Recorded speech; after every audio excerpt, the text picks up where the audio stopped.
Hello and welcome to Playwright, a podcast about creating and sharing new ways to play. My name is Ryan Hamann.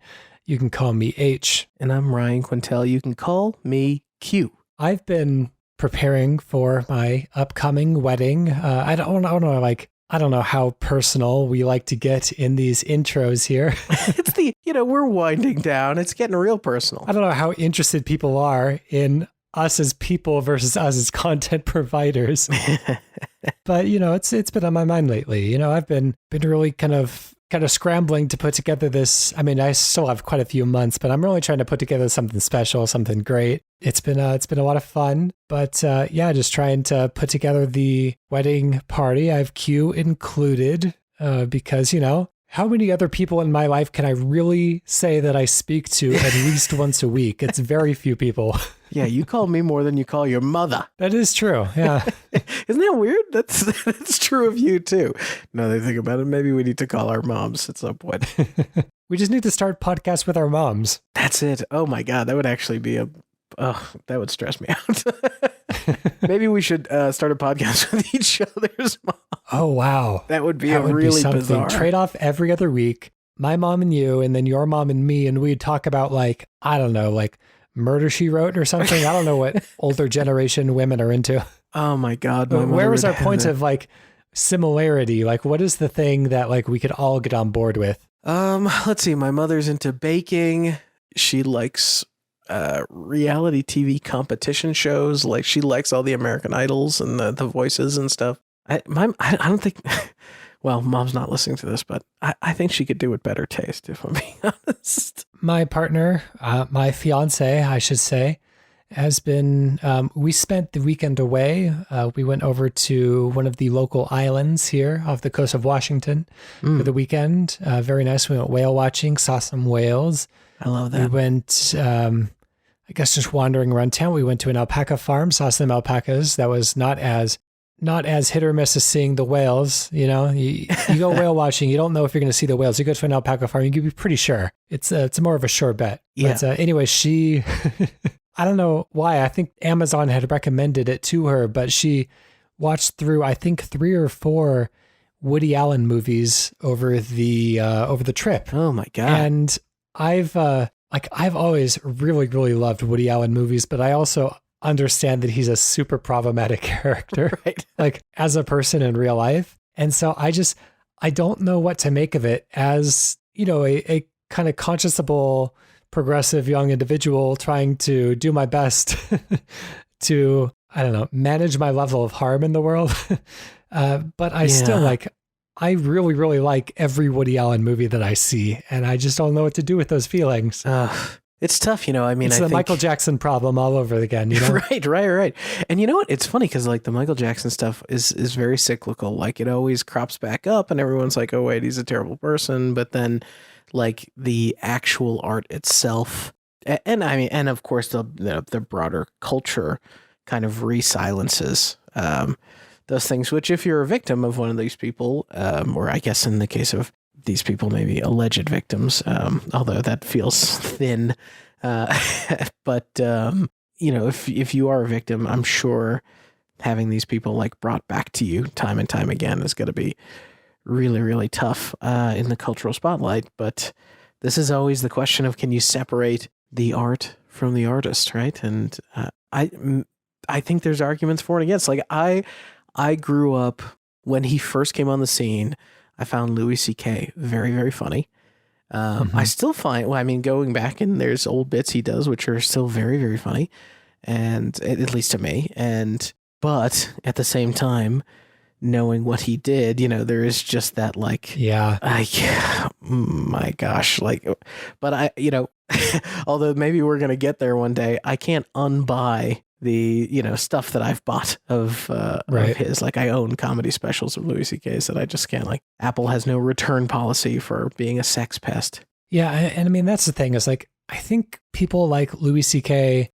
And Michael Jackson even the stuff that they did in real life isn't reflected in their art, whereas somebody like Woody Allen, it feels like there's quite a bit of this kind of white high society stuff that would have protected somebody like him doing the kinds of things that he did. And there's quite a bit of like tokenizing Orientalism in a lot of his work as well. And it's like, the problematic elements do kind of bleed over into this art a little bit more. So it's a little bit more difficult to justify than like Michael Jackson or the Beatles. But at the same time, like, I also feel like kind of the egregiousness of the act. Like I mean, the crimes of Bill Cosby and his work have 0% crossover, but I would still be very uncomfortable consuming Bill Cosby content at this time, just because what he did was so egregious. But I don't know. It's very difficult.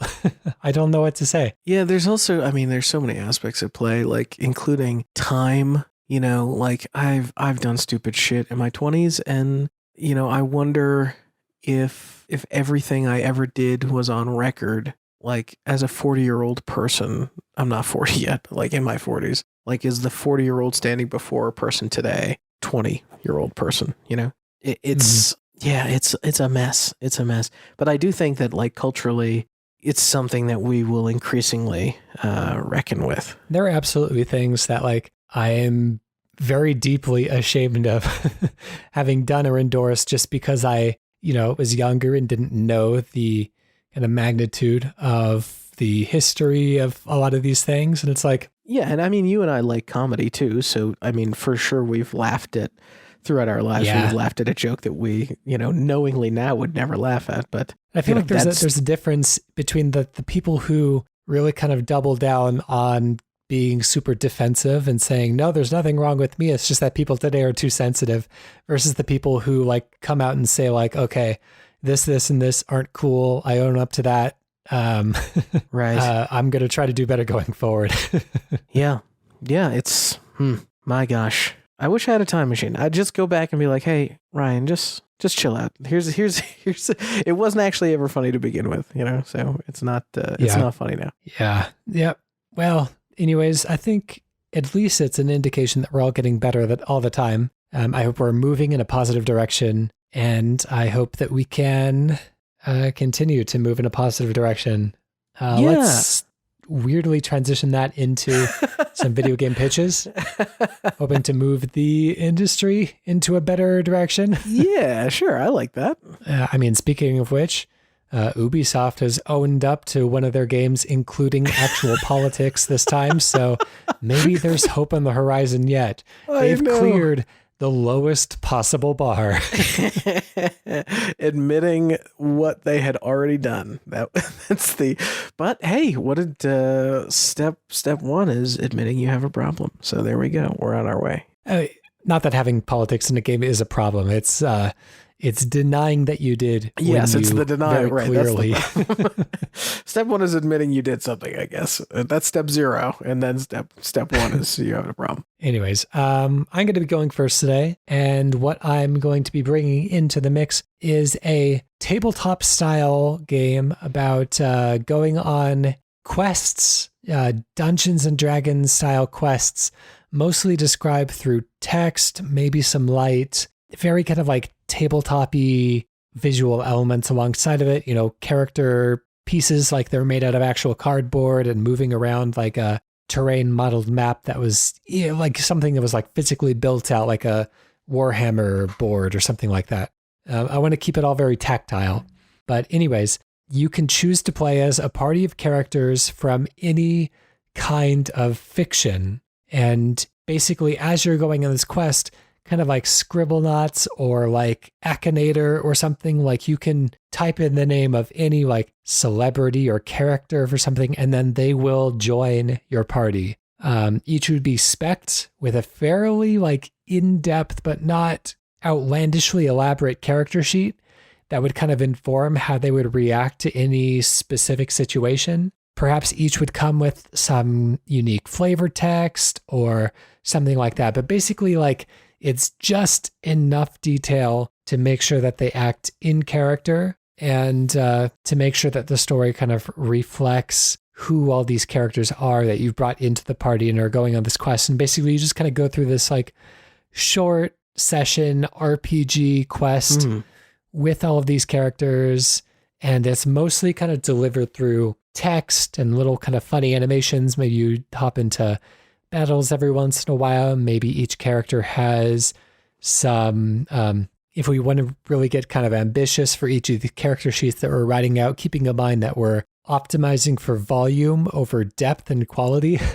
More ambitiously, we can include maybe a list, kind of a handful of generic voice lines that can be used, and maybe some cardboard cutout animations, maybe some unique weapons or something. But basically, like, I just want to create a game where you're kind of starting off on a quest to slay a dragon or something, and you can choose who to bring with you. And if you're just like, yeah, I want to bring like Wolverine from the X-Men, I want to bring Frasier, I want to bring Mr. Bean, I want to bring Banjo-Kazooie, Just and the greatest King K. hits. Rool, then that's who you get to bring with you. So I'm going to start the clock there and see how feasible something like this could be.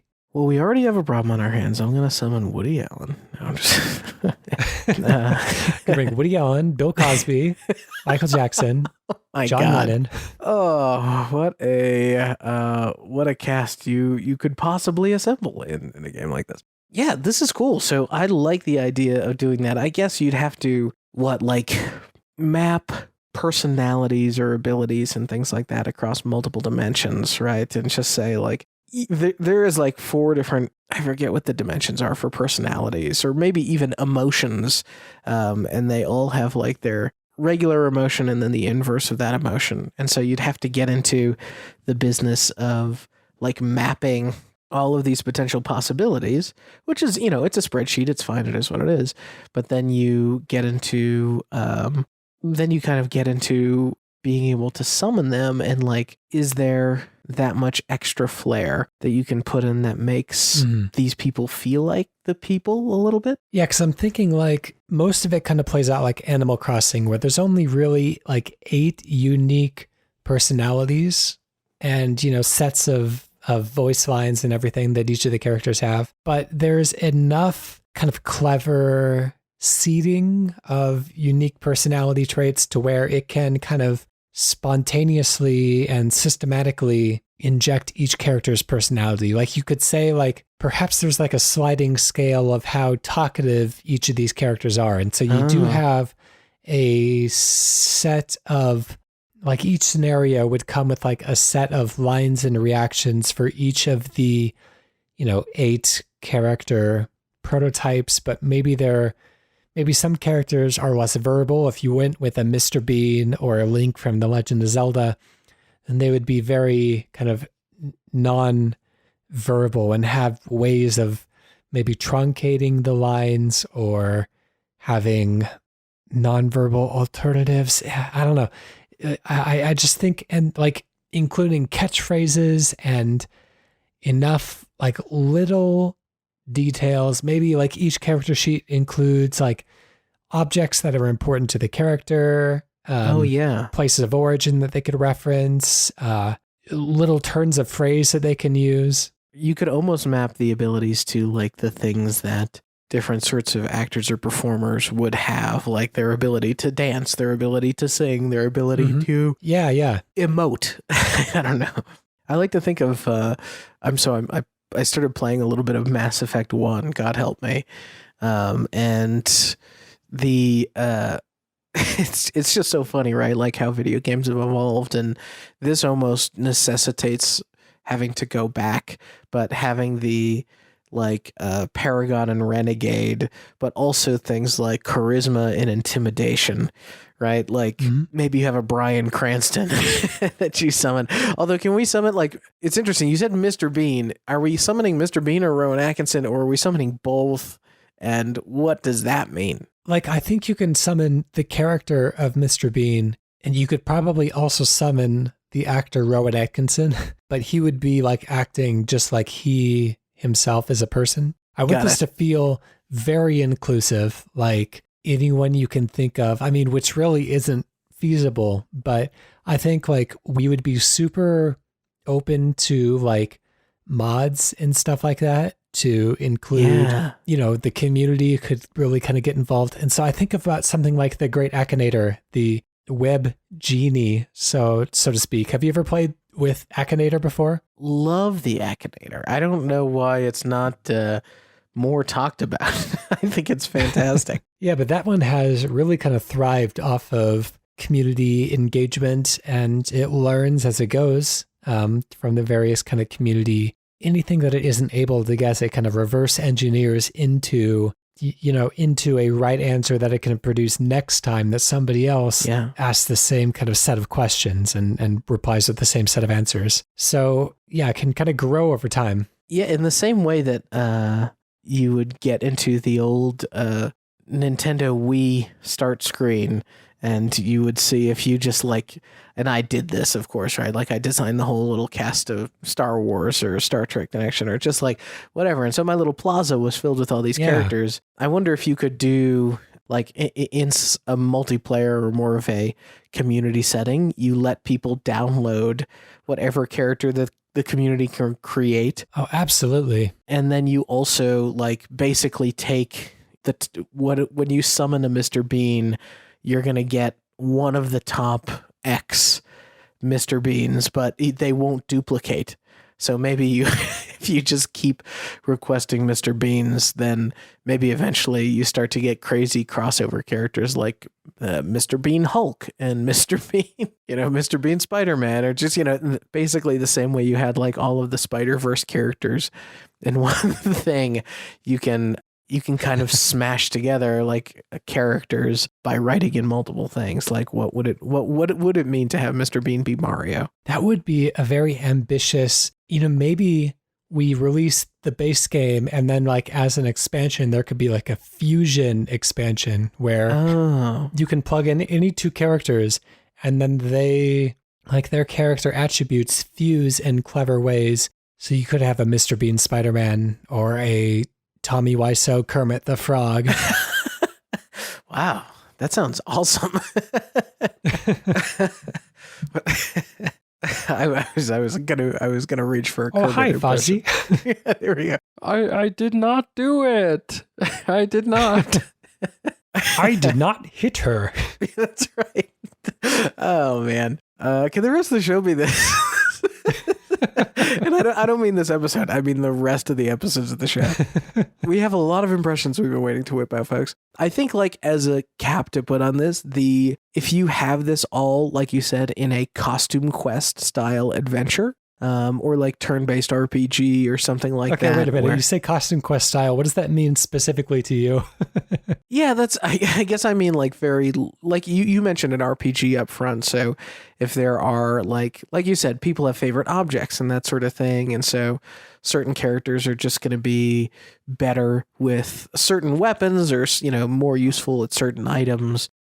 I think you need to also put maybe some kind of cost or capital behind it, because you don't want to maybe you do want to but I wouldn't want to just keep summoning someone, seeing if they match the items that I have, and then if not, just deleting them and saying, okay, well, I want to, although you do want to encourage experimentation. I'm a little torn on it, to be honest. Sorry, match the items that you have. What is that? Well, let's say I have a microphone, whatever, and that's a weapon I can attack with in my actual RPG game. And I go for Michael Jackson, but I get a dancing Michael instead of a singing Michael. Or I get adult Michael as opposed to little kid Michael, who I assume is the better singer, but not dancer. I don't know. But whatever, if I don't get the character role that I want, should there be a cost to the re-roll in some way? Should you have to use your character for some period of time, or like a sim forcibly get them offed? I mean, I think that it would be you would choose your character party at the beginning of the round, and then just kind of, hell or high water, you go through this quest with them, kind of no matter what it takes. And so, I think there's just a lot of comedy to be gained from how do, Kratos, Isabelle from Animal Crossing, and the Gamera interact in a quest to go and try to rescue a king from his singing castle or something like that. Yeah, and if you had, I believe IMDb has an API, so I wonder if you actually IMDb has an API. IMDb has an API, yeah. I think IMDb has a way to kind of hook into it and get information out of it. So I wonder if there's a like a cool integration that you could do there so that the characters would actually say lines from their thing or like know other actors that they've worked with before and that sort of thing. Let's go ahead and close that one down and let's give it a name. I feel like there's a playoff of EverQuest, like Everything Quest or something. Everything Everyone Quest. Everyone. Everyone Never Quest. Quest. I wonder if you did like EverQuest, like : re1. Or call it the above. Is there something that we should do with Screen Actors Guild here? Is this the SAG quest? I wish that meant something. Like an actual gaming terminology. I wish I knew any D&D terminology. Demi Gorgon roll? Yeah, there's a saving roll. There's like role playing, role model. You audition? Is it audition quest? Because you get to audition different characters for your party. You're seeing who's going to be the main characters, who's going to make the cut. Oh, hey, hello. We just got it. I just got it. Ready? Casting quest. Casting quest. Okay, walk me through that. Okay, well, you have it's in the ballpark of Costume Quest. Okay, yeah. It is you are casting movie stars like a casting agent. And you also have spell casting. So I feel like I've got a bingo card that's firing for me. All right, I like it. Casting quest. Casting quest. That is the answer on the board tonight. Let's go to Ryan Quintal for our second pitch. Jeez. Game show host there for a moment. I know, it felt good, actually. I enjoyed it. So my pitch for this week, I've been thinking about the format of the hero shooter and how it's pretty tired. But I was wondering if we could do a hero shooter-esque thing, but the heroes are not fighting each other. Rather, they're kind of trying to co-build something. Maybe it's a Lego thing. Maybe it's more of a Minecraft or Fortnite thing, but a whole group has to get together, put their minds together, and build something almost like an old school challenge, structurally stable or functional in some way together. All right, I'm going to start the clock. So let's walk through what this all means. So are they building stuff with like blocks, like Legos, or are they throwing their bodies into a pile like Mount Your Friends? Like, what are we talking about? So actually, you just made me think of a potential format here if we went the VR route, but I like the idea of, it's almost like Fortnite or Valheim or even Minecraft, where you're kind of like, okay, we're constructing walls, we're constructing X, Y, or Z. Maybe there's a blueprint that needs to be followed at the beginning of each level or that sort of thing. So it seems like if it's something like Minecraft, where you're just kind of like building blocks in a three-dimensional kind of grid-based pattern, it's an invisible grid, but it still kind of adheres to a grid type of rule set like in Minecraft. But if you're just doing that, then it seems like if you are free building, that would be pretty easy to build quickly. Like people who knew what they're doing could just go in, see the plan, and just build it in a quarter of a second, if I have learned anything from the popularity of Fortnite. But maybe if there's kind of like a gathering element, like a survival mode Minecraft beforehand, or even if there's like a balancing element. There was a game I reviewed. I'm not going to remember its name now, but I see if I can look it up actually. I'm not going to remember. Anyways, it's a game that I reviewed that was like, it was a 2D game made of just kind of like simple geometric shapes, but it would challenge you to balance all of these shapes on top of each other, and the structure would have to hold for like 3 seconds after you're done balancing. But the interesting thing was that it wasn't a single player game. It was a multiplayer game. Oh, wow. And you were just matched with like a random stranger from the internet, kind of journey style. So, you would hop into this game and you would just have to balance all these different shapes. You would be able to work together to kind of hold up like the opposite ends of each shape, because it was kind of physicsy as well. Yeah. But it was kind of quantifiably different than balancing stuff on your own, because once you lost, I was inclined to give up after like 2 or 3 failed attempts. But Sure. Having somebody else there who just kind of immediately went back to the pile of blocks and picked them up again was kind of motivating to keep going. Like, I don't want to let them down. Like, they're really jazzed to do this, you know? Yeah, I like when you're saying like the gathering element as well. Like it when two people are both tasked with a very concrete thing, it doesn't necessarily create a competition within your own team, but it does make you we naturally want to be in tribes, humans, and so like we want to do well for our partners usually when we're in a team like that. So I actually sent you this link. I think I've talked about this before, but there's this YouTube channel called Tube Unique Wilderness.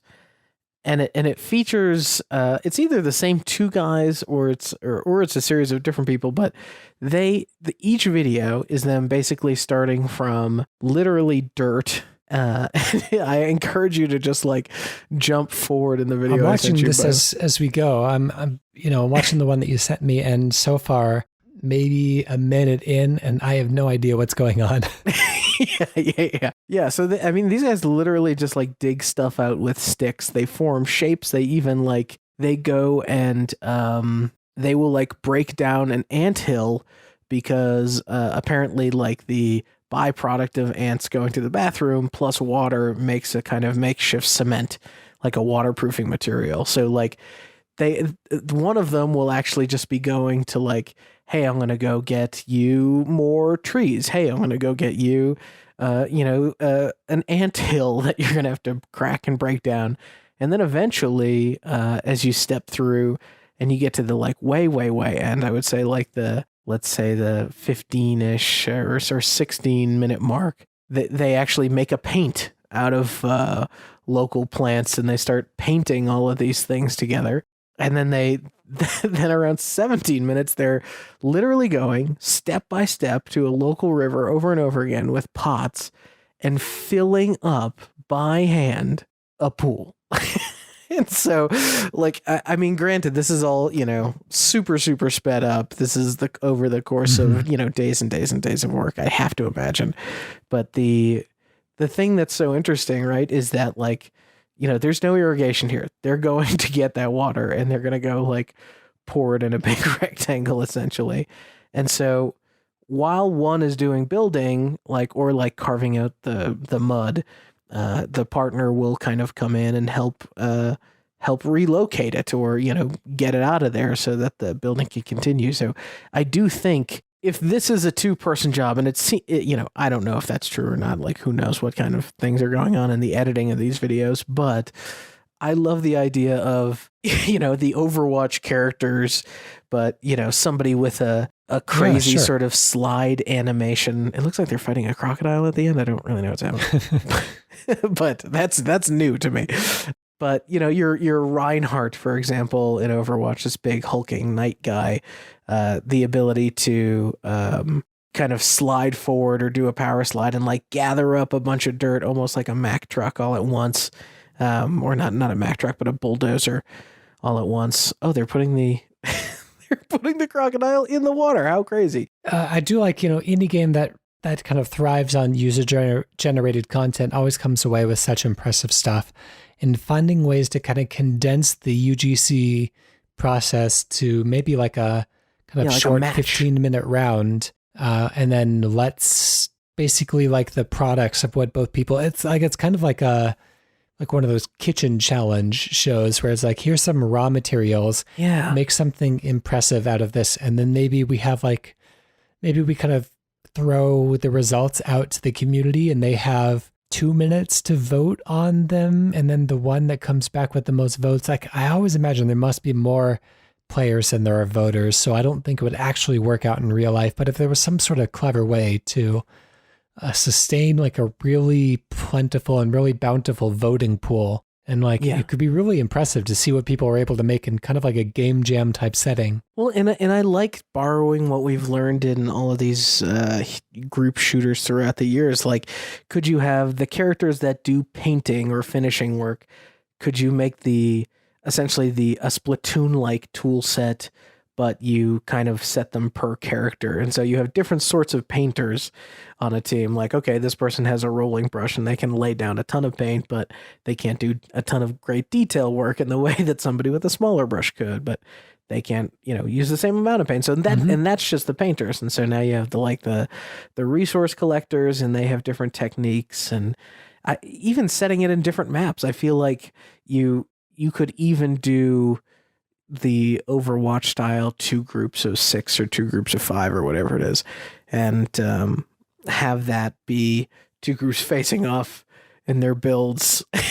And then I don't know, I guess the whole community has to judge it or something, or it gets scored somehow. Yeah, I mean, this could be boiled down to, I think we did very early on in our Playwright adventure, some sort of a Splatoon style paint by numbers game. Oh yeah, where everyone was kind of working together to kind of like paint a giant picture or something like that. Does that sound familiar? I don't remember the details. Yeah, in my mind, I remember it feeling like the picture was like not on the ground, but it was like on a big canvas or something hanging. I don't know why.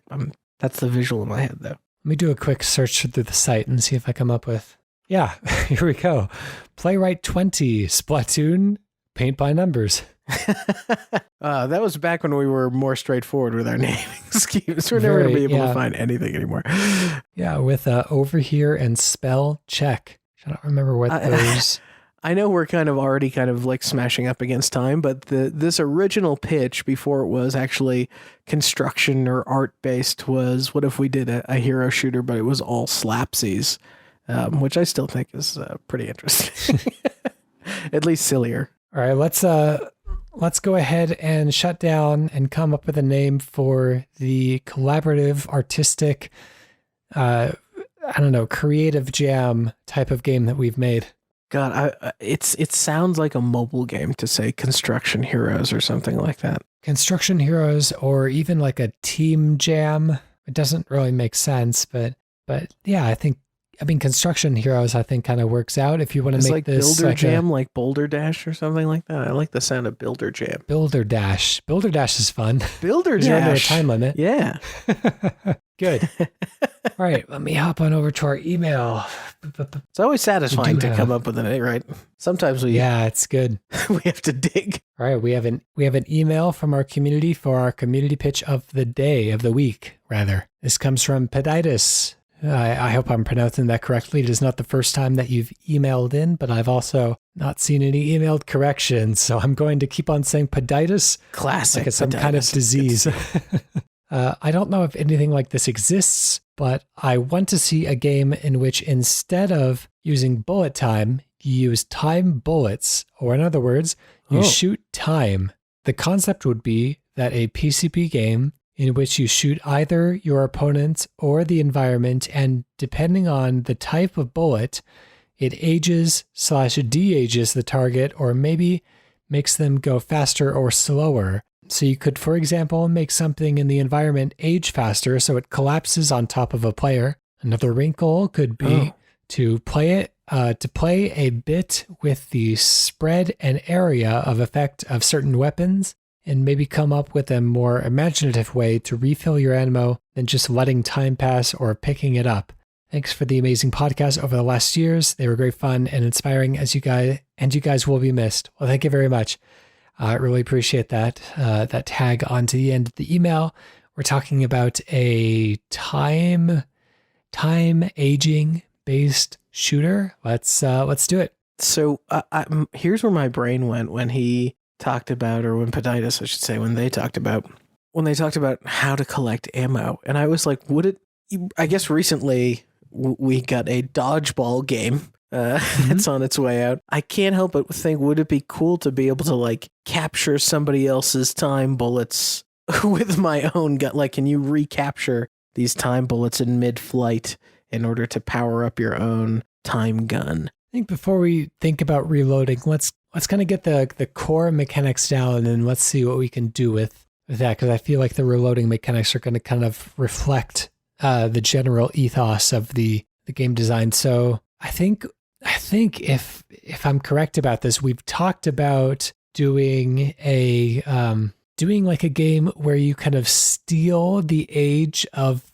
other characters through a first-person shooter before. So pretty similar to what's been pitched here, but not exactly. So I feel like the direction we went before was kind of inspired by, now I'm not going to remember the name. Do you remember the name of the game that was like in those Nintendo Directs? I think it was in like 2 Nintendo Directs as a team-based shooter in which you would shoot the body parts of the opposing team, and it was all kind of Day of the Dead style, and the body parts would get smaller, and then like a giant skeleton on your side of the map would get larger and larger. Oh my God. Oh yes. Oh man, I have no idea the name of it. I'm so sorry to the developers of that one.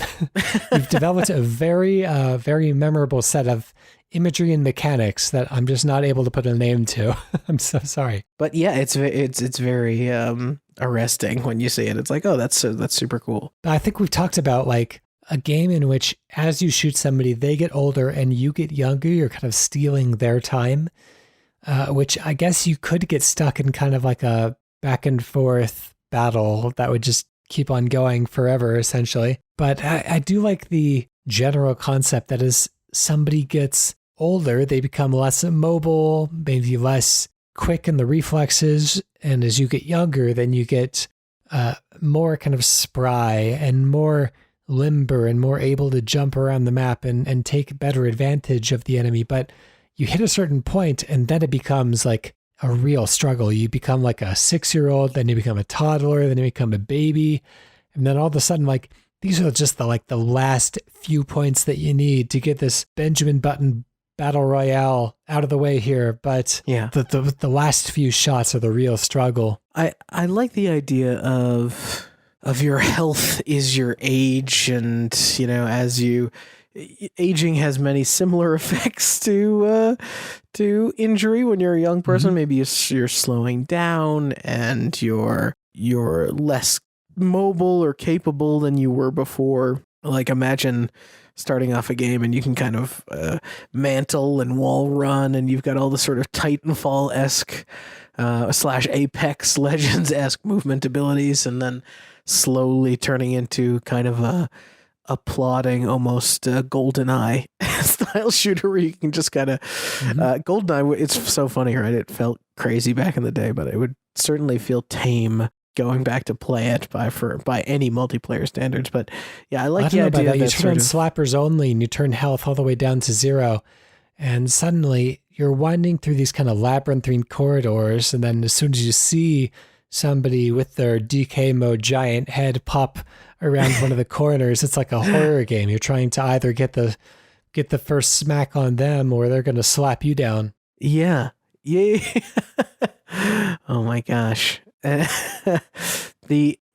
also like picturing, like Peditis mentioned, like these stages made out of brick and wood and whatever, and being able to spend ammo. You'd really want to be very methodical about even your aim and everything, because potentially these wasted bullets are ones that you're not going to get back. But I don't even, in my head, it's not even bullets. I actually think that this would make more sense to have like a Ghostbusters-esque laser stream or something. That might feel more appropriate to like a time gun or whatever. It just kind of blasts you and ages you with some sort of portal-ish technology. That makes sense. I think another way that we could go is with arrows, because if we're thinking about like interesting reload mechanics, my mind kind of immediately goes to Towerfall Ascension, which is kind of multiplayer 2D platformer shooter, party shooter in a way.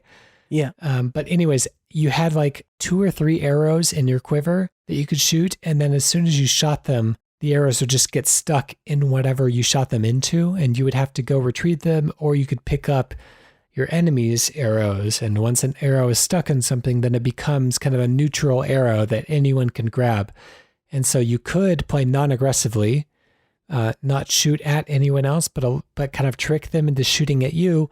And then all of a sudden you have, 6 shots and they have nothing. And so, they're on the defensive, like heavily at that point. Yeah, I think arrows gives you a lot of kind of that that kind of flexibility with strategy. If you got into the arrow game and each arrow itself is like a time disruption thing, I wonder if the arrows that get lodged in spaces or stuff or what have you, you actually have a system where like the arrow gets lodged in the wood is aging as long as the arrow's on it, and then you can either choose as like the other player or any of the players, you can choose to kind of grab the arrow, like just pull it out of the wood right away, and then it's ammo in your clip. But you can also kind of hold onto and absorb the arrow, and that like reclaims some time in you, so you kind of heal up with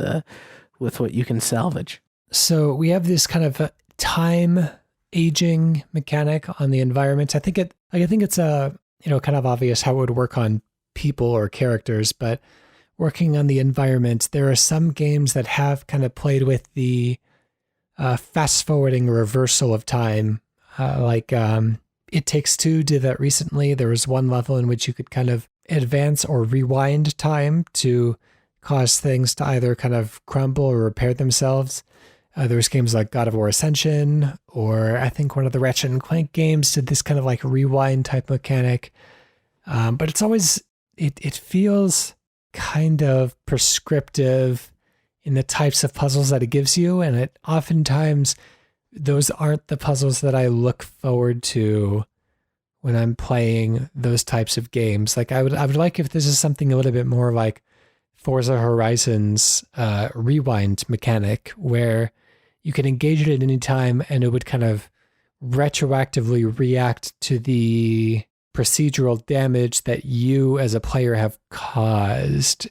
So I don't know if that makes sense, but like it's not like the programmers create two states for any environmental object to find itself in, and you have to like, tune the radio dial between the future and the past to find that perfect point to where it makes a bridge.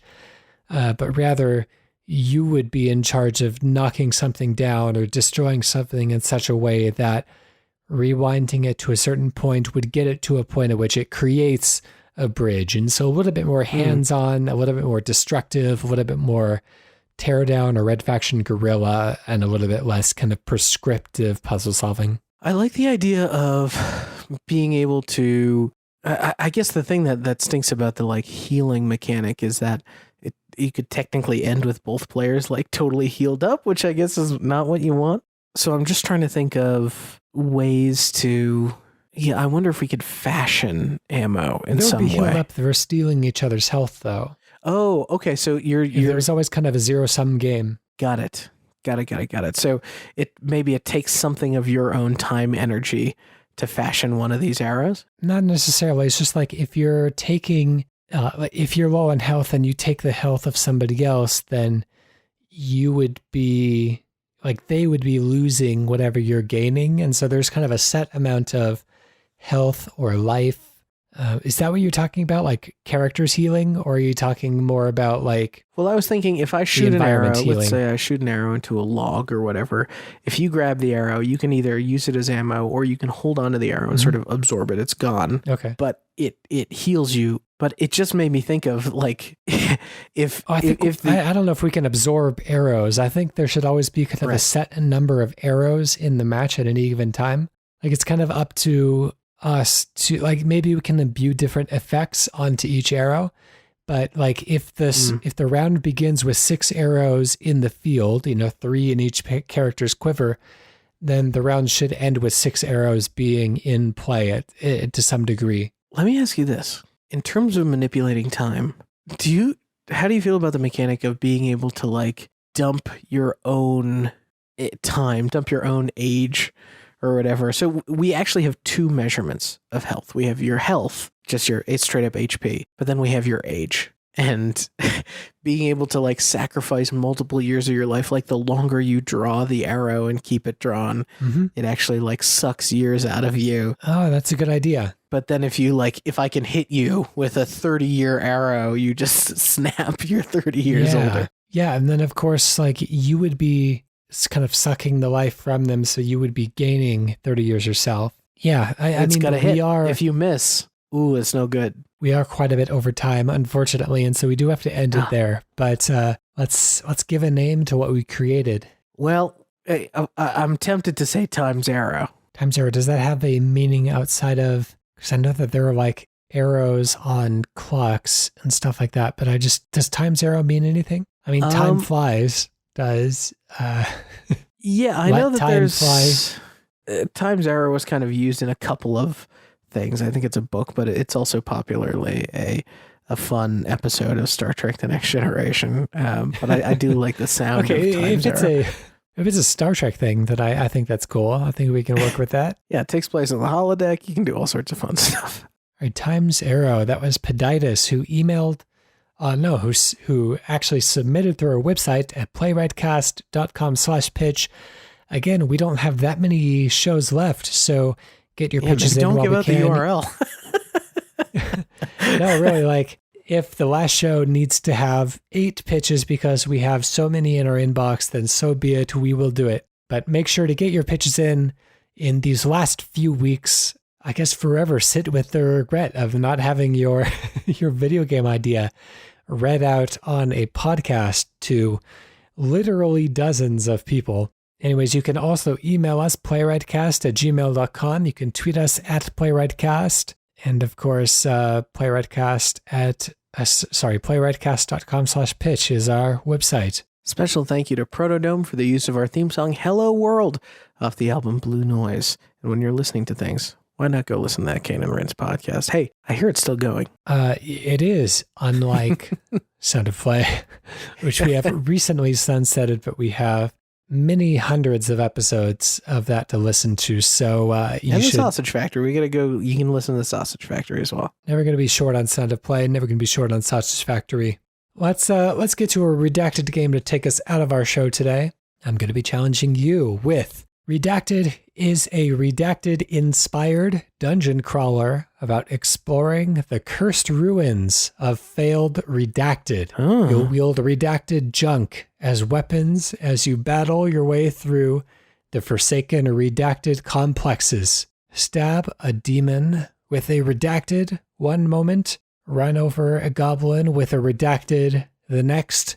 Your options in combat are constantly changing.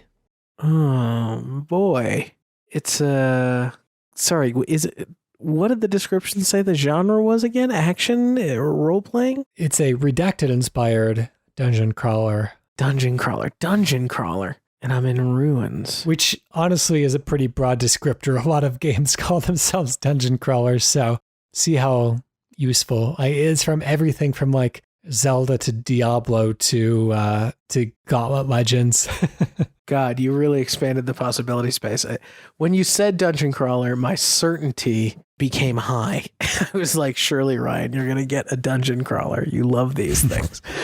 And now that I've said that, I won't get it just to embarrass myself. All right, give me one more read through and then I'm going to take my first guess.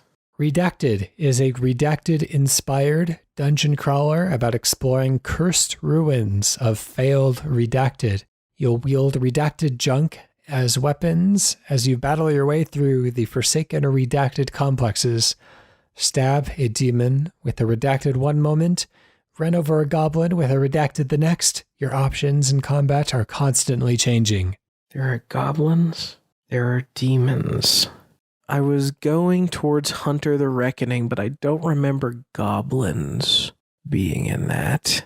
The goblins thing with a dungeon crawler takes me into... it sounds fantasy, and maybe that's a Baldur's Gate sort of thing. So my first guess is going to be, is this Baldur's Gate Dark Alliance? This is not Baldur's Gate.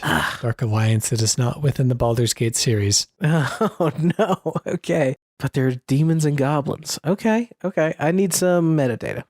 My guess with your description is when you're saying blank inspired is that it has to be, I'm in my mind, I'm so focused on the Dungeons and Dragons inspired.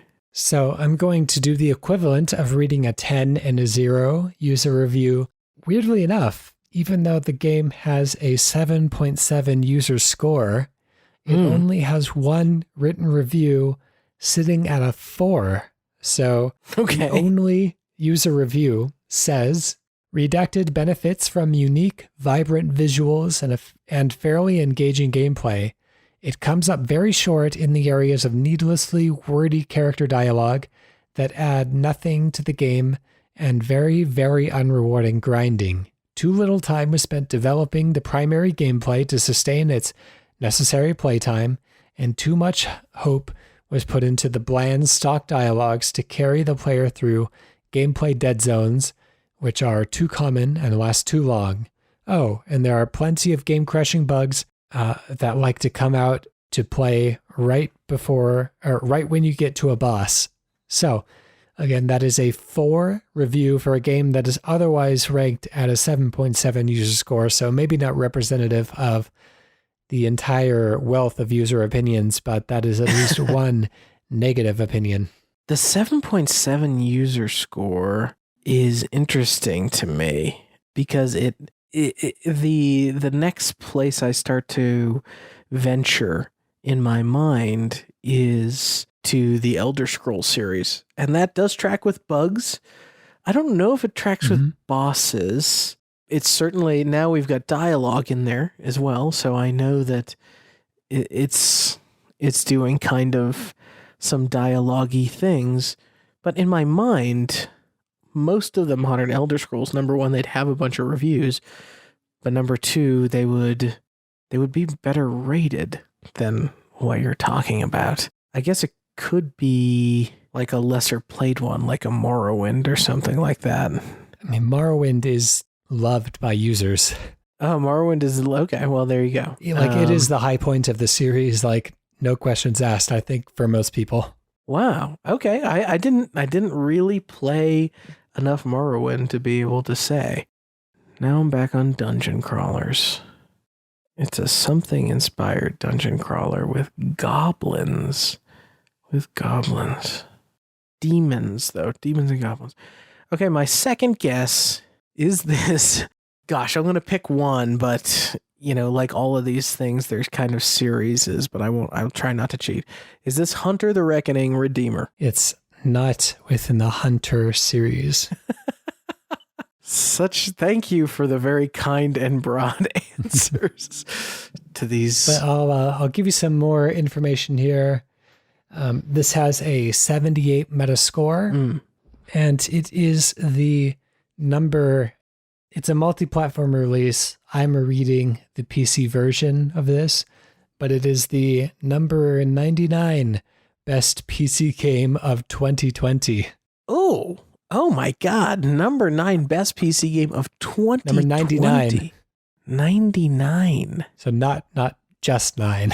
Not just 9. So it doesn't rank highly, but it's also like, it is charting. Like it is something that people generally like. It's a, 78 Metascore, but it's not like an instant classic, It's not an instant classic. And I will say that like, thinking through all these like goblins and demons stuff like that is useful, but the setting is very non-traditional. So once we start talking about non-traditional settings, I start to think of I feel like Remnant from the Ashes is very traditional. I'm trying to think about things I played last year. There's a turn-based strategy game called Other Side that I didn't play, but it looked very cool. I imagine that there's demons in there, but probably not goblins. How unconventional is unconventional, Ryan? I gotta shake the trappings of Diablo. I will say that there are elements of comedy inherent to the setting. Like it's a little bit more lighthearted than something like a Diablo. Comedy to the setting. There was a game I did not play that I think matches the description, although I don't know if there are demons and goblins in it. But it's